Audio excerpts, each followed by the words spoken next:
Que a graça e paz do nosso Senhor Jesus Cristo, amém? Amém.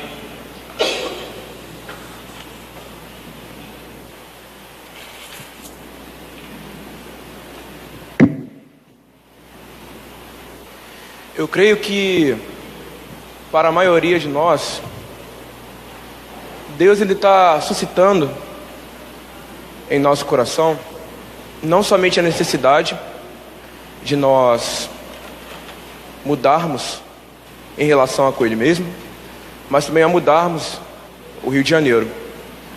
Não é somente a nossa igreja que está formando, esse tipo de cânticos ou orações específicas em relação ao entendimento social.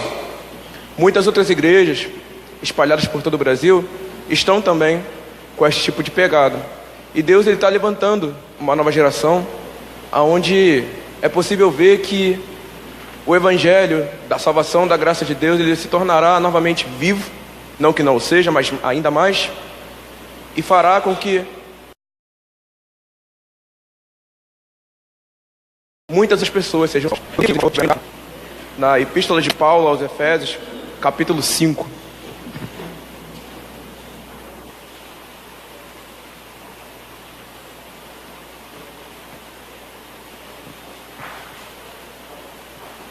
Epístola aos Efésios, capítulo 5.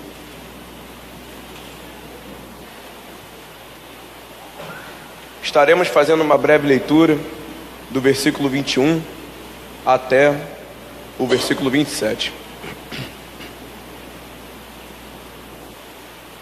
E assim diz a palavra do nosso Senhor Jesus Cristo: sujeitando-vos uns aos outros no temor de Cristo, as mulheres sejam submissas ao seu próprio marido, como ao Senhor, porque o marido é o cabeça da mulher, como também Cristo é o cabeça da igreja, sendo este mesmo o Salvador do corpo. Como, porém, a igreja está sujeita a Cristo, assim também as mulheres sejam em tudo submissas ao seu marido. Maridos, amai as vossas mulheres, como também Cristo amou a igreja, e a si mesmo se entregou por ela, para que a santificasse, tendo-a purificado por meio da lavagem de água pela palavra, para apresentar a si mesmo igreja gloriosa, sem mácula nem ruga, nem coisa semelhante, porém santa e sem defeito. A epístola de Paulo aos Efésios, ela foi redigida no ano 62 depois de Cristo. Ela foi escrita durante a missão de Paulo em ministração do evangelho em Roma. E ele ficou durante esse tempo 2 anos, pela ordem de Nero César, preso em cativeiro, em prisão domiciliar, durante 2 anos. Vocês podem conferir isso em Atos 28, 30 e 31. A epístola é escrita para a igreja que permanecia em Éfeso, e Éfeso é uma capital da província romana da Ásia Menor. Essa igreja tinha a característica de ser dividida por 2 grupos sociais. Um deles eram os gentios, constituídos por romanos, que eram os bárbaros, e os gregos da classe alta, também junto com alguns judeus, tendo esses judeus da diáspora. E o propósito dessa carta, relacionado aos Efésios, não é somente para poder falar em relação constituída pelo Evangelho da graça de Deus. Nós sabemos, por exemplo, que na carta de 1 Coríntios, na carta de Colossenses, e entre outras, Paulo está sempre trazendo uma palavra de confronto e consolo, não é? Porque sempre há algum tipo de problema na igreja local. Então Paulo, como ministro do Evangelho, ele sempre traz a essa igreja específica algum tipo de solução. Mas já na carta aos Efésios é um pouco diferente, porque em si não existe tal problema que seja tão grande a ponto que haja uma necessidade de Paulo intervir. Entretanto, Paulo ele não reduz a carta a simplesmente falar sobre problemas da igreja local, mas ele também vai começar a falar sobre a relação de nós com Cristo como nova humanidade. Nós podemos falar que a carta aos Efésios, ela é como se fosse uma poesia hebraica, como também o saltério. Entretanto, ela é como se fosse uma nova Gênesis. Ela vai começar a falar sobre o princípio da criação em Cristo e como nós devemos nos portar a partir desse novo nascimento. E também, para poder falar sobre essa relação de que essa distinção que nós temos em contraste com o mundo faz com que nós, Igreja de Deus, sejamos plenamente diferentes a eles. Hoje, infelizmente, nós temos um certo tipo de cultura que nos dá um certo tipo de respostas que nem sempre respondem. Nós estamos qualificados o suficiente para poder falar às nações sobre como devemos viver em relação a Deus e tudo que lhe agrada. Entretanto, infelizmente, temos nos adaptado ao que o mundo tem a dizer sobre Deus. E nós sabemos que o que o mundo tem a dizer sobre Deus é que tu sejas anátema. Para quem não sabe, anátema é amaldiçoado. Então, essa concepção se relaciona de que agora Paulo está mostrando como a igreja é gloriosa. E no entendimento greco-romano, era muito comum no contexto de Éfeso, de que houvesse uma ideia de que os dons, os vícios, a bondade, a maldade, ela em si fosse ruim, e que a beleza em si não estaria formada pelas virtudes, mas que toda e qualquer virtude era algo ruim, passível à maldade do ser humano. Entretanto, com isso Paulo vai nos mostrar duas coisas. Primeira, essa de que as virtudes nada mais são do que propriamente os dons do Espírito Santo sendo revelados, e que na época, dentro do contexto histórico, existia um templo para Artemis, que era uma deusa grega, e Artemis fazia com que a sua serva ela fosse totalmente adornada, não somente da sua possessão divina, mas também do seu contexto de joias e todo outro contexto de esteticamente belo. Entretanto, Paulo vai nos mostrar que a igreja, a esposa de Cristo, ela é muito mais bela do que tudo que o mundo pode nos apresentar em relação a essa estética. Então, lerei com os irmãos novamente o versículo 21, que diz o seguinte: sujeitando-vos uns aos outros no temor de Cristo. Aqui eu não pude começar pelo versículo 22, porque ele não possui um verbo, ou seja, ele não possui uma ordem a ser acatada. No versículo 21, entretanto, eu já posso iniciar a ministração com o sentido do texto, que Deus, Ele se sujeitou a nós, morrendo na cruz, e que a partir deste exemplo, nós, Igreja de Cristo, devemos fazer isso com uns aos outros. O reformador João Calvino, falando sobre esse versículo, ele vai falar assim: Deus nos ungiu tão fortemente uns aos outros que ninguém deve tentar esquivar-se da sua submissão recíproca.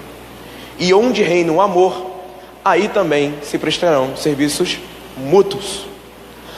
O verbo jungiu, que por incrível que pareça está conectado com o que Paulo está dizendo aqui, fala sobre um sentido de sujeição, de submissão. Mas não é um sentido de submissão quando nós falamos, por exemplo, que nós estamos no nosso trabalho e nós temos que ter a nossa submissão ao nosso chefe, ou então ao nosso gerente.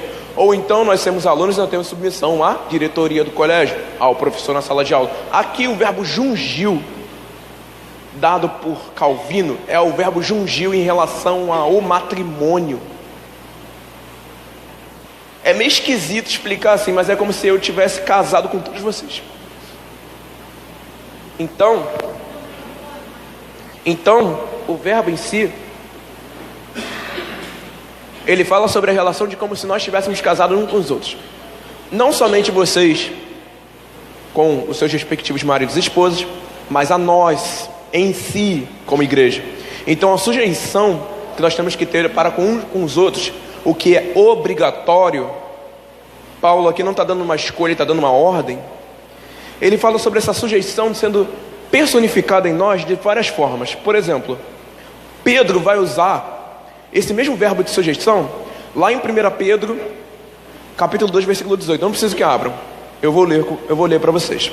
Vai dizer assim lá: vós, servos, sujeitai-vos com todo o temor aos vossos senhores, não somente aos bons e moderados, mas também aos maus. ou seja, vai falar sobre uma relação de incondicionalidade, de que nossa sujeição não depende daquilo que alguém faz para nós. É como no casamento. Nós, por exemplo, não vamos deixar de amar o nosso esposo ou a nossa esposa se ele pisar na bola. Ah, amor, vai lá comprar meio quilo de filé de frango. Aí você volta para casa com três sachês de, sei lá, de comida de gato. Tu não vai criar um divórcio por causa disso. E por causa disso, Paulo ele vai usar esse sentido incondicional para poder falar sobre o casamento. A igreja, ela é a noiva de Cristo porque ela vai casar com Cristo. Ela está prometida a Cristo pelo Pai. E ela foi comprada por um alto preço a fim de que fosse adornada dessa forma, de que a igreja aceitasse a sua ali, servindo, mas amando. Irmãos, nós devemos sujeitar uns aos outros, mas se essa sujeição não é acompanhada pelo amor, e este amor sendo incondicional, digo-vos que vocês não estão cumprindo com o texto. Qualquer um aqui que estiver com seu irmão, mas não o ama, já deixou de praticar o evangelho e viver pela graça de Deus. Porque o que constitui a nossa ação não é pelo que fazemos, mas pelo que Deus fez por nós, dando seu Filho no madeiro, a fim de que nós pudéssemos ter não somente a relação da vida eterna com Ele para sempre, sendo redimidos, reconciliados, justificados, expiados os nossos pecados, mas também que nós, a partir deste exemplo da eternidade que nos trouxe e nos uniu para sempre com Ele, fosse personificada para um com os outros e todos em um. E assim vai dizer que nós, em relação a isso, podemos nos prostrar em relação a verdadeiro fervor.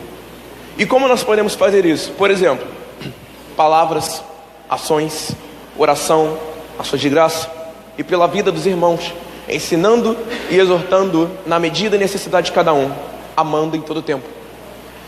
Sei que é uma faixa etária muito grande em relação à divisão da igreja. Existem os nossos amados idosos e existem os nossos amados jovens. Entretanto, isso não muda o contexto.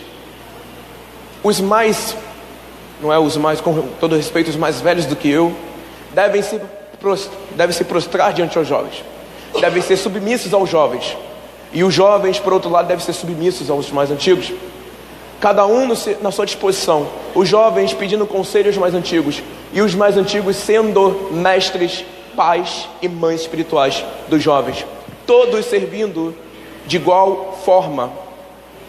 Meus amados irmãos, que estão mais perto de Deus em relação de que tem mais tempo com Ele, eu peço a vós de que os irmãos possam estar aconselhando esses jovens da nossa igreja, porque há uma necessidade de que nós, jovens, que infelizmente temos muitas paixões e que são muito fervorosos pela nossa idade, precisemos da vossa sabedoria. É necessário que nós aprendamos com vocês, para que a glória que é constituída em vós seja recíproca a nós.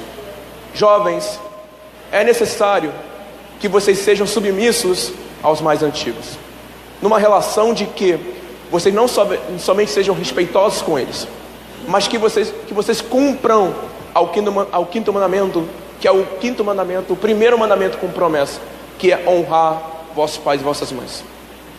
Esse mandamento não é constituído somente aos vossos pais carnais, mas a Deus, às autoridades e todos aqueles que forem seus pais espirituais, que estiverem ajudando na administração da vossa vida.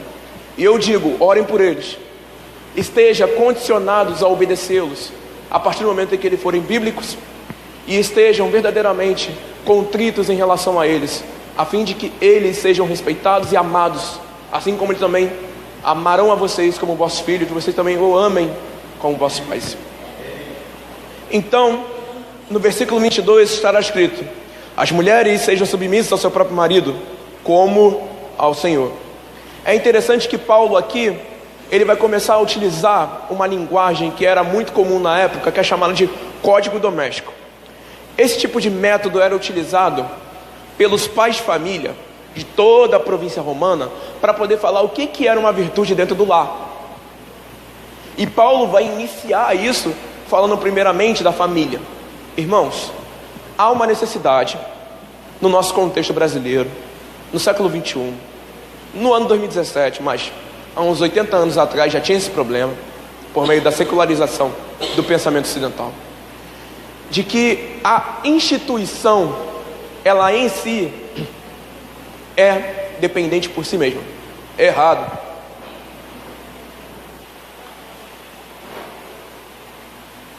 A igreja só existe porque ela é constituída por inúmeras famílias. A família é o foco do evangelho, não a instituição. Quando nós falamos de igreja, nós falamos na totalidade das famílias que foram salvas pelo sangue de Cristo, e não somente o templo aonde essas pessoas em particular se reúnem. Quando nós falamos em relação a convocar a igreja santa e imaculada de Deus, nós estamos falando pela família. Então, Paulo vai falar aqui do ministério feminino, e ele vai dizer que a mulher deve ser submissa ao seu próprio marido. E Paulo vai julgar que essa submissão não é uma submissão como os romanos viam, porque o romano, quando ele falava da sua mulher, ele falava da sua mulher em sentido de ordem. Nós, homens em Cristo Jesus, nascidos para a eternidade, não devemos pensar assim. Nós não devemos pensar na nossa mulher como algo inferior, porque Deus a fez idônea. Idônea significa na mesma medida. Portanto, o que significa para a mulher ser submissa a um marido em Cristo? Primeiro, a necessidade da submissão é estar na corrigência e auxílio no governo familiar. Seja submissa ao seu próprio marido como ao Senhor. Paulo vai descrever aqui o ministério da mulher em relação à devoção, como um ministério dado a mulher mostrar por meio das suas ações ao marido o que ela tem em devoção a Deus. E isso se constitui na relação de que não é possível no matrimônio a mulher ser submissa a Deus se não é submissa ao marido.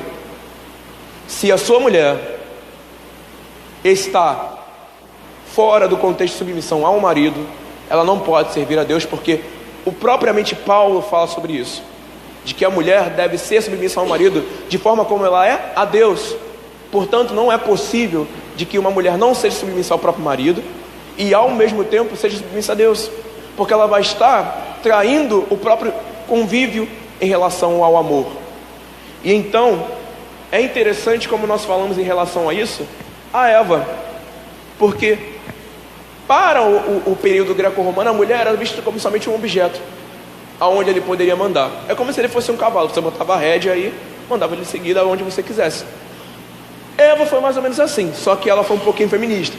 Ela só não pintou o cabelo de azul, de rosa e tal, mas ela, por exemplo, no capítulo 3, quando vai falar sobre a queda da humanidade, vai falar em relação sobre isso, de que Eva estava longe de Adão, a cobra foi lá bater um papinho com ela, e ela simplesmente chegou e deu bola para a cobra, e acabou acontecendo o que aconteceu. Hoje estamos sujeitos ao pecado. Então, a submissão está em relação a que ela tomou a frente. Sei que dependendo da situação isso é necessário. O seu marido está enfermo, não pode responder por si mesmo, por algum motivo, a mulher deve tomar a frente. Mas, no contexto em relação ao matrimônio, na sua essência, a mulher sempre deve estar em relação de sob o marido, em relação de corregência, em relação de que ela está em conjunto na liderança, mas com o marido e nunca sem ele. É interessante como existe um paralelo em relação a isso. No versículo 23 a 24 vai estar escrito: porque o marido é o cabeça da mulher, como também Cristo é o cabeça da igreja, sendo este mesmo salvador do corpo, como porém a igreja está sujeita a Cristo, assim também as mulheres sejam em tudo submissas ao seu marido. Existe um livro que é falar sobre a feminilidade bíblica, escrito pela nossa querida doutora Valdecélia Martins, que fala sobre a vida de a mulher de Lutero, Catarina von Bora. E ela diz o seguinte, citando Catarina: Catarina, por sua devoção a Deus, em amor, desenvolveu um caráter cristão, que se aproximava do perfil da mulher sábia que a Bíblia descreve. Era devota na edificação da sua casa. Priorizava o cuidado doméstico de sua família e fazia disso o serviço ministerial, Senhor, de sua vida. Vê-se em Catarina uma esposa dedicada, entregue à missão de Deus dada a seu marido. Mesmo quando ele desvanecia em suas forças, devido às suas enfermidades, ela mantinha-se firme, com a graça e sabedoria, ao seu esposo para o lugar de sua missão. Regularmente, preste atenção agora, isso é interessante. Regularmente, ela se sentava ao seu lado e lia a Bíblia para ele, edificando o seu coração. Ou seja, ela fala primeiro que a sua devoção a Deus estava em relação a desenvolver o seu caráter cristão. Então ela descreve pela Bíblia que ela estava sempre cuidando do seu marido, mesmo quando ele perdia as forças. E então ela edificava o seu coração por meio da sua palavra. Minhas irmãs, é necessário, assim como é citado aqui, que o amor ele seja constituído pelas Escrituras. É necessário que vós, irmãs, esteja com o vosso marido quando ele começar a deixar a sabedoria de Deus. Vós, mulheres, devem ser constituídas, adornadas pela sabedoria de Deus. E isso somente se dá pela Escritura. Assim como Catarina, existe um momento aonde foi muito interessante, e isso está na história da igreja redigido, datado e muito bem oficializado, de que existiu um momento na vida de Catarina, aonde houve um momento onde Lutero estava muito depressivo. Estava vivendo aquela relação de que ele agora era um herege, caçado pelo Estado, não é? E Catarina, vendo ele cabisbaixo o dia inteiro, não conseguindo falar, nem conseguindo comer direito, Catarina então resolve mandar uma carta a um amigo de Lutero, e ela falava que fizesse uma pequena arte em relação a isso, até que ele lhe desse atenção. Uma vez, dentro desse contexto, Catarina chegou em casa, vestiu um manto negro de luto. Então quando Lutero quando chegou em casa, ela começou a fingir que estava chorando. Lutero então chegou em casa, não é? Vendo aquela cena. E aí ele chegou e olhou, Kate, que era como ele chamava, minha querida Kate, o que está vendo? Ela, Deus morreu, Deus está morto ali. Aí Lutero saiu daquela depressão logo ali, como assim Deus está morto? Deus não pode morrer, eu falei com ele hoje de manhã, não tem como Deus morrer. Aí ela falou para ele, ora, você estava tão cabisbaixo, mas tão depressivo, que eu achei que Deus tinha morrido. Quando Lutero ouviu isso, ele caiu em si, abraçou e beijou sua mulher e agradeceu a Deus pela vida dela. Porque, irmãos, se a mulher deve ser algum tipo de exemplo, que seja o exemplo da Igreja de Cristo, ela é agora comprada pelo sangue de Cristo, uma mulher totalmente devota ao ministério de casa, com os filhos, com o marido, em todo e qualquer tempo, em toda e qualquer condição, em relação de amor, não somente fraternal, como irmão em Cristo, mas um amor verdadeiramente cristão, sendo ela auxílio para o governo da casa. Então, é dado aqui por Catarina von Bora o sentido da mulher bíblica. Minhas irmãs, se vocês têm um problema com seu marido em casa e ele não é bíblico, ele não é um homem cristão, não tem problema. Seja como a igreja, sujeita a vosso marido, tendo boa consciência em servi-lo, porque assim vocês agradarão a Deus. Então no versículo 25 estará escrito: maridos, agora vem a nossa parte, maridos, amai a vossa mulher, como também Cristo amou a igreja e a si mesmo se entregou por ela. Era muito diferente do contexto romano, de que o homem ele nunca estava sujeito à mulher. E é interessante como Paulo vai fazer essa relação de eternidade, porque, irmãos, para o entendimento ortodoxo oriental, visto no século VII pelos pais capadócios, a igreja ela é a personificação daquilo que é eficaz. Por exemplo, nós temos o batismo. O que é o batismo? O batismo é o sinal daquilo que foi feito de modo invisível, o sinal da conversão. É aquilo que nós proclamamos público, alguém foi salvo pela graça de Deus. O casamento é a mesma coisa. O casamento é o sinal visível da graça de Deus em relação à sua essência trina. Porque para os pais capadócios, eles viam a Trindade como uma primeira família: Pai, Filho e Espírito. Portanto, a nossa família, em relação a marido, mulher, filho, filha e etc., ela está constituída no exemplo essencial, natural da Trindade. E é interessante como Paulo vai falar de como isso se dá. Ele vai falar que os homens, maridos, estejam sujeitos às vossas mulheres, a ponto de morrer por elas. Meus irmãos que são mais jovens e estão namorando, se a sua namorada estiver presente, olha para ela. Se você não está disposto a morrer por ela, separa. Separa.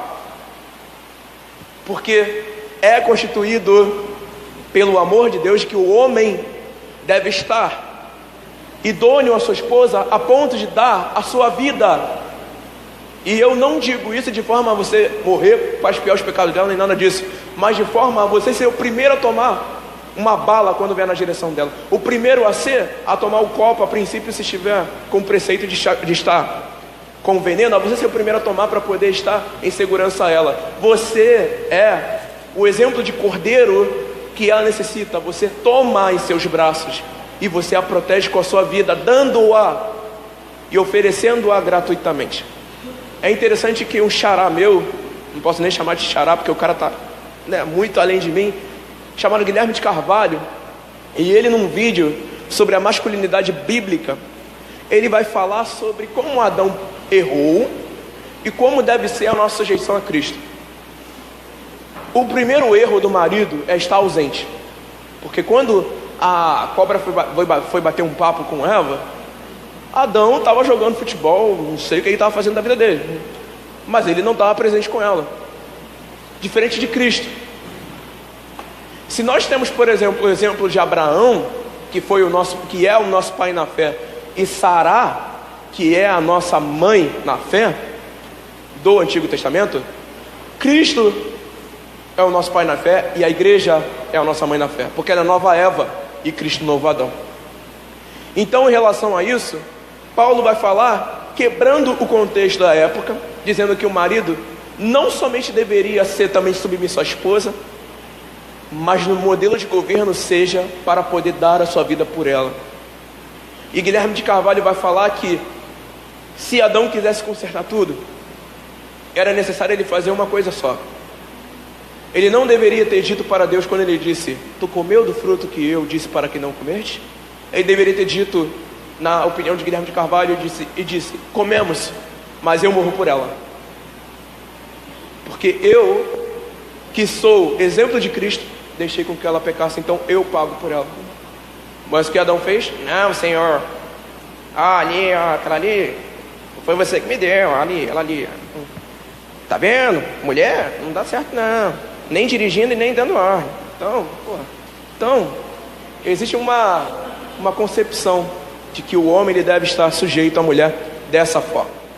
Calvino vai falar, comentando esse versículo assim: em contrapartida, dos esposos se requer o amor, ao apresentar os exemplos de Cristo. Porém, o apóstolo subentende que não seria um amor ordinário, ou seja, um amor de contexto a que você está obrigado a fazer. Mas entenda por que não. Ele vai dizer: se eles têm a honra de levar a imagem de Cristo, em certo sentido, representam sua pessoa, então devem imitá-lo também em suas funções. Irmãos, se vocês mais jovens que são namorados quiserem ser suas esposas, comecem a refletir em relação a isso, em dar a sua vida em relação a ela. Aos maridos que já são maridos, amem sua esposa nesse ponto. Então no versículo 26 e 27 vai dizer: para que a santificasse, tendo-a purificado por meio da lavagem da água pela palavra, para apresentar a si mesma igreja gloriosa, sem mácula, nem ruga, nem coisa semelhante, porém santa e sem defeito. Paulo vai falando sobre a relação de como era um contexto de pré-núpcia.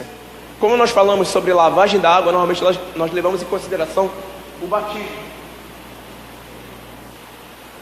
Mas Paulo não está falando de batismo. Paulo está falando da lavagem que era feita na origem pré-nupcial de quando os judeus casavam. Porque para o judeu era necessário também, em todo o contexto de purificação, ser lavado no sentido de que agora você estava consagrado. Perceba, Paulo manda que nós homens não fazemos a nossa mulher como exemplo público da nossa dominação sobre ela. O exemplo de Paulo para a relação à nossa mulher é em relação de que a nossa mulher deve expressar a glória de Deus como a igreja representa a glória de Cristo.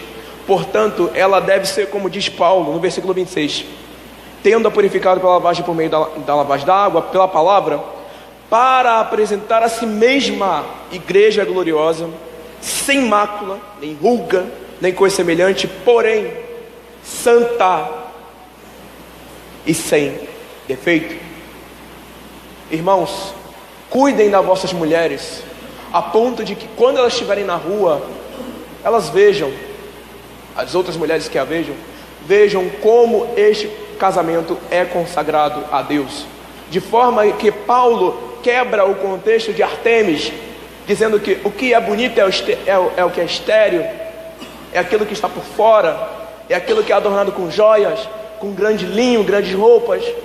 Irmãos, não se iludam, porque a verdadeira essência do cristianismo bíblico diz que a mulher deve ser sujeita ao homem para personificar, assim como ele e a ela, a glória de Deus, no sentido de que as virtudes do Espírito Santo estão em nosso coração, sendo a piedade, a fraternidade, o amor incondicional em relação a tudo e a todos, para que Deus seja glorificado.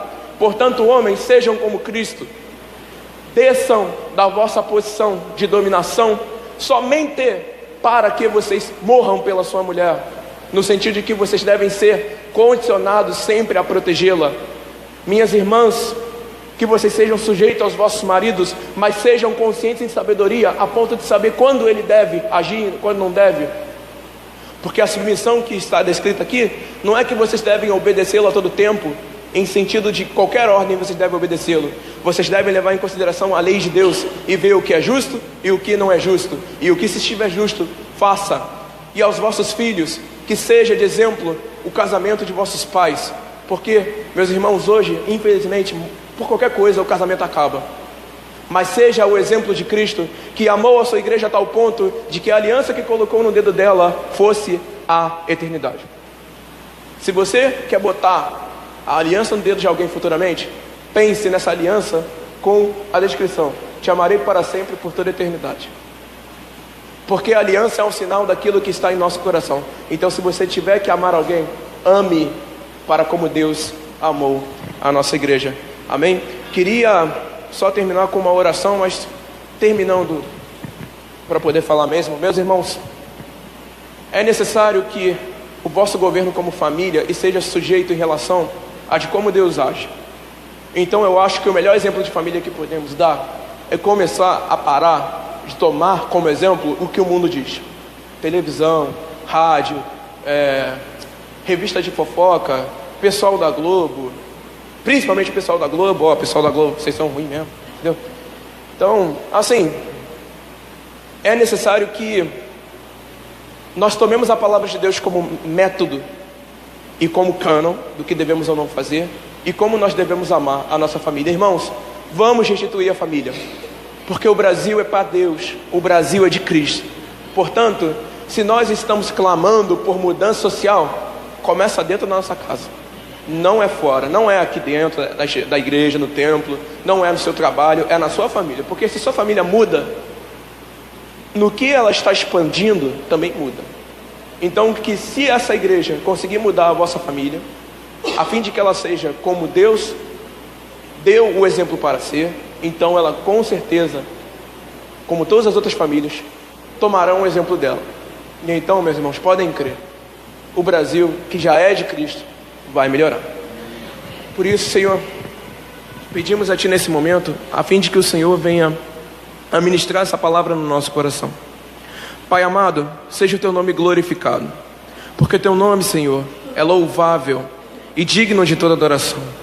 Pedimos a Ti, ó Deus, a fim de que esta palavra seja posta em nosso coração, a fim de que não somente ela faça efeito na nossa praticidade em relação aos nossos atos, mas também a nossa essência do ser, a fim de que nos mude a nossa mente, a fim da renovação do Evangelho da graça de Deus para a salvação dos pecadores. Que nós sejamos, ó Deus, como Tu foi, nós maridos sejamos como Tu foi, a fim, ó Deus, de que Teu nome seja posto em nós e já está em nós, para que o nosso exemplo personifique o teu exemplo. E também as nossas irmãs, que sejam o exemplo da Santa Igreja de Deus, a fim de que teu nome, ó Deus, possa ser glorificado também. Pedimos a ti, ó Deus, que tome o Brasil em tuas mãos, e toda a família, a fim de que as famílias, ó Deus, que já são tuas, do qual, ó Deus, tu as comprou com o seu sangue, possam ser agora personificadas pelo teu amor. Pai Santo, sabemos, ó Deus, que tu nos amou de tal maneira que entregou o seu Filho. Por isso pedimos a ti a conciliação e reconciliação que ele nos deu em relação a ti. Dá-nos sabedoria, amor, fraternidade, amizade em relação a tudo, mas principalmente amor a ti.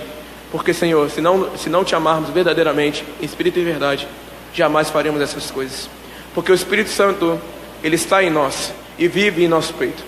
Por isso pedimos a ti, ó Deus Espírito Santo, que habita em nós, sendo nós tão pequenos e tão frágeis, para poder estar em nós aquilo que é eterno e imutável. Senhor, pedimos a ti, que és imensurável, que nos porte em relação a ti, como tu nos reportou a nós, de forma a sujeitar em nosso coração o teu amor, vivendo em nós, pecadores. Senhor Jesus Cristo, tu que morreu por nós e nos lavou, peço a ti que perdoe nossos pecados. Peço a ti por todos, mas principalmente hoje por nossos pecados em relação ao matrimônio. Se nós traímos a nossa mulher ou o nosso marido, se nós deixamos faltar o nosso serviço em relação um ao outro, ou então aos nossos filhos, Senhor, independentemente do que temos feito, perdoa-nos e ensina, ó Deus, ao coração da nossa esposa e do nosso marido a perdoar como tu nos perdoa. E então, ó Deus, pedimos a ti, como igreja santa e imaculada, sem defeito, do qual tu fez pelo teu sangue e pelo teu sacrifício idôneo, Senhor, pedimos a ti, a fim de que teu nome possa ser glorificado. Eu peço, na autoridade, no nome do nosso Salvador e Senhor Jesus Cristo, e sela esta oração, em nome do Pai, do Filho e do Espírito Santo. Amém, Senhor.